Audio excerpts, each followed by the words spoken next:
I'm out headed towards Burntside Lake to see if we can catch a lake trout early in the morning. The Polaris started right up at 20 below, I think it was. I forgot to plug it in. I forgot it was that cold, but it started right up. But it's balmy. I think it's about 13 right now. But we'll see.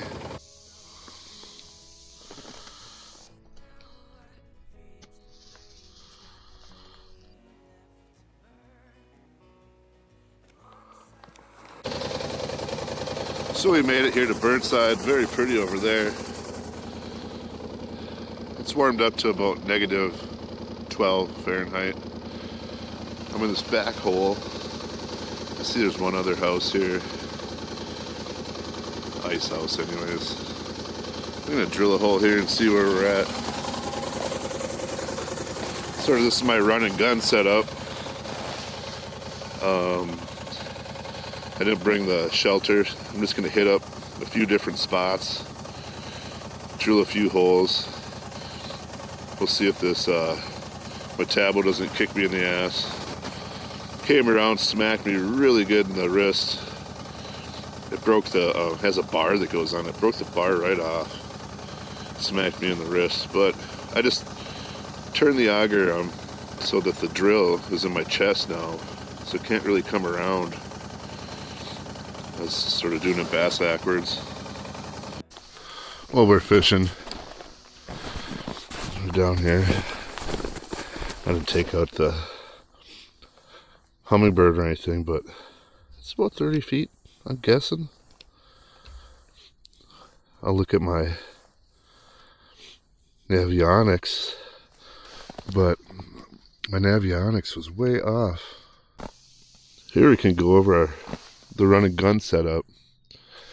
So this year I bought a Polaris Voyageur S4 4-stroke. I wanted a 4-stroke, super convenient, just to fill it with gas and go.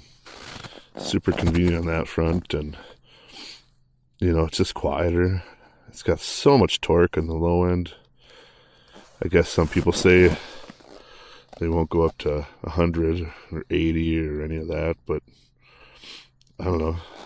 I'm going 50. I'm cooking. You know, I think the speed limit's 50.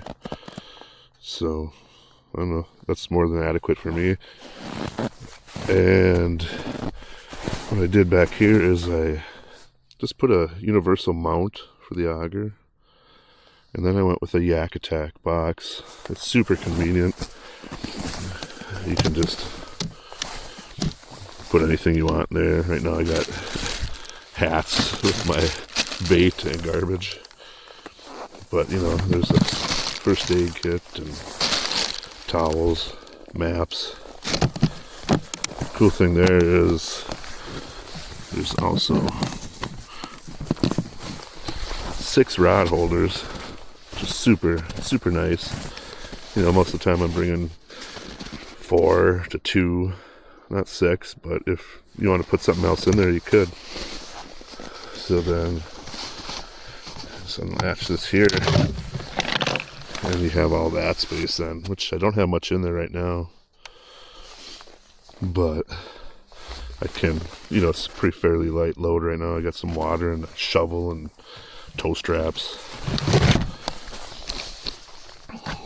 And over here, you know, I put the 2-up seat for my wife that's heated. That's ended up nice. Super nice feature for her. But when she's not with me, I just throw my fishing bag in here, and I have all my tackle boxes, a Helix 7 in here, right there, and I can just drop that wherever. I don't really have it out right now, but that's that. And I just made this, cut a hole in here and made it so the battery's in here. Just connect it.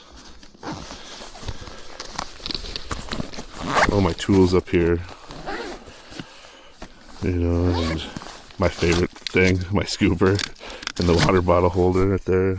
Some camera stuff, more camera stuff down here usually.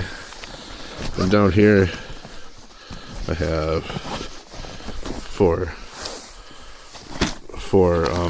tackle boxes with all kinds of stuff.